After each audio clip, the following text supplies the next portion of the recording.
সরকারের বার্তা জনগণের কাছে বিশ্বাসযোগ্যভাবে তুলে ধরতে তথ্য মন্ত্রণালয় সবাইকে টিম হিসেবে কাজ করার নির্দেশনা দিয়েছেন তথ্য ও সম্প্রচার মন্ত্রী আন্দালিফ রহমান।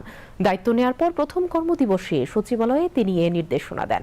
অনুষ্ঠানে তথ্য প্রতিমন্ত্রী ইয়াসের খান চৌধুরী বলেন, মন্ত্রণালয়ের আমূল পরিবর্তনের লক্ষ্যে বিভিন্ন পরিকল্পনা দ্রুত বাস্তবায়ন করা হবে।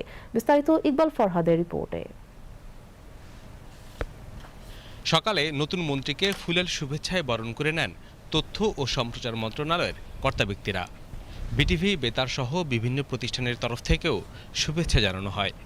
মন্ত্রণালয়ের সভাকক্ষে আয়োজিত পরিচিতি অনুষ্ঠানে তথ্যমন্ত্রী বলেন, 17 বছরের আওয়ামী অপশাসনের ধকল কাটিয়ে উঠে নতুন করে গড়তে হবে সব। আমাদের যে একটা বাংলাদেশকে একটা নতুন দিকে নিয়ে যাওয়ার যে স্বপ্ন, সেই জিনিসটা এবং সবচেয়ে বড় কথা যে ড্যামেজগুলি হয়েছে সেগুলি রিপেয়ার করা এবং নিউ সিস্টেম ডেভেলপ করা, সেই জিনিসগুলি থেকে আমাদের কনসেন্ট্রেট করতে হবে। Is very important.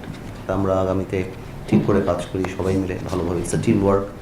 তথ্য প্রতিমন্ত্রী সবাইকে গতিশীলতার সঙ্গে কাজ করার নির্দেশনা দেন। আমাদের মন্ত্রণালয়ের আমূল পরিবর্তন প্রয়োজন। প্রত্যেকটি ডিপার্টমেন্টে আমরা এতদিন যে প্ল্যানসগুলো করেছি এগুলো এখন আমাদেরকে খুব ফাস্ট স্পেসে আমাদের এগুলো ইমপ্লিমেন্ট করতে হবে। আমাদের প্ল্যান অনুযায়ী, গভর্নমেন্টের প্ল্যান অনুযায়ী, মাননীয় প্রধানমন্ত্রী জনাব তারেক রহমান সাহেবের সিদ্ধান্ত অনুযায়ী আমরা যেন এই কাজগুলো করতে পারি, পার্টিকুলারলি বাংলাদেশ। মন্ত্রণালয়ের সচিব মাহবুবা ফারজানার সভাপতিত্বে সভায় আরও উপস্থিত ছিলেন প্রধানমন্ত্রীর উপদেষ্টা doctor Zahidur Rahman. Iqbal Farhad, BTV news, Dhaka.